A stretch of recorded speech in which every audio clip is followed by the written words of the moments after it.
Shobha Surendran, N Sivarajan ഉൾപ്പെടെയുള്ള നേതാക്കളെ കുറ്റപ്പെടുത്തി പാലക്കാട് ഉപതെരഞ്ഞെടുപ്പ് തോൽവിയിൽ ബി.ജെ.പി കേന്ദ്ര നേതൃത്വത്തിന് സംസ്ഥാന ഘടകത്തിന്റെ റിപ്പോർട്ട്.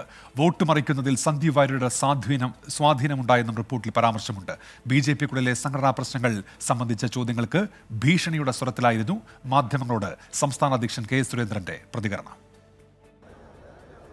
ഈ മാസം 7, 8 തീയതികളിൽ കൊച്ചിയിൽ ചേരുന്ന തെരഞ്ഞെടുപ്പ് അവലോകന യോഗത്തിന് മുന്നോടിയായാണ് റിപ്പോർട്ട് സമർപ്പിച്ചത്.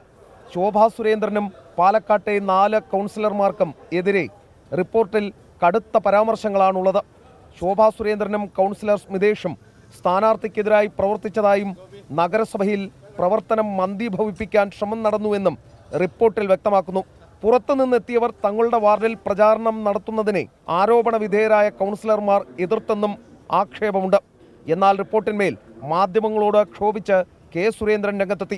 ആരെങ്കിലും എഴുതി ഫോർവേഡ് ചെയ്യുന്ന മെസ്സേജ് പത്രത്താളുകളിലും ചാനലുകളിലും അടിച്ചുവിടാൻ നിങ്ങളൊക്കെ ഒരു എത്തിക്സിൻ്റെ ഒരു അംശം പോലും നിങ്ങൾക്കില്ല. നിങ്ങളെയൊക്കെ കൈകാര്യം ചെയ്യുമെന്ന് ഞാൻ പറഞ്ഞത്. ഇനിയുള്ള ദിവസങ്ങളിൽ നിങ്ങളെ ഓഫീസിലേക്ക് ഞങ്ങൾ നേരെ വരും, ചോദിക്കാൻ തന്നെയാണ്. കള്ള വാർത്തകൾ, പ്ലാൻ ചെയ്ത വാർത്തകൾ കൊടുത്താൽ ആ പത്രത്തിൻ്റെ ഓഫീസിൽ നേരെ വന്ന് ഞങ്ങൾ ചോദിക്കും. അതേസമയം കണ്ണാടി പഞ്ചായത്തിൽ വോട്ട് മറിക്കാൻ ശ്രമം നടത്തിയെന്ന് തെളിവ് സഹിതമാണ് റിപ്പോർട്ട് നൽകിയത്.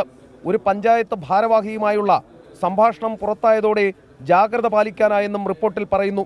വോട്ട് മറിക്കുന്നതിൽ സന്ദീപ് വാര്യരുടെ സ്വാധീനമുണ്ടായെന്നും റിപ്പോർട്ടിൽ പരാമർശമുണ്ട്. ബി.ജെ.പിയിൽ നിന്ന് എനിക്ക് അടർത്തിയെടുക്കാൻ സാധിക്കുന്ന വോട്ടുകൾ സ്വാഭാവികമായിട്ടും കോൺഗ്രസിലേക്ക് കൊണ്ടുപോകുക എന്നുള്ളത് ഞാൻ പരസ്യമായി ചെയ്തിട്ടുള്ള കാര്യമാണ്.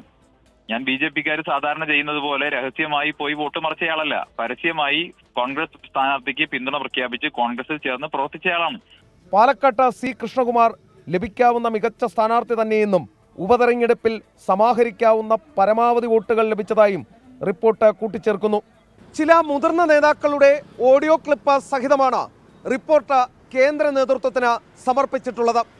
അതായത് ഒരു ചർച്ച വന്നാൽ 4 കാലിൽ വീഴാനുള്ളതെല്ലാം ഔദ്യോഗിക വിഭാഗത്തിൻ്റെ കയ്യിലുണ്ടെന്ന് സാരം.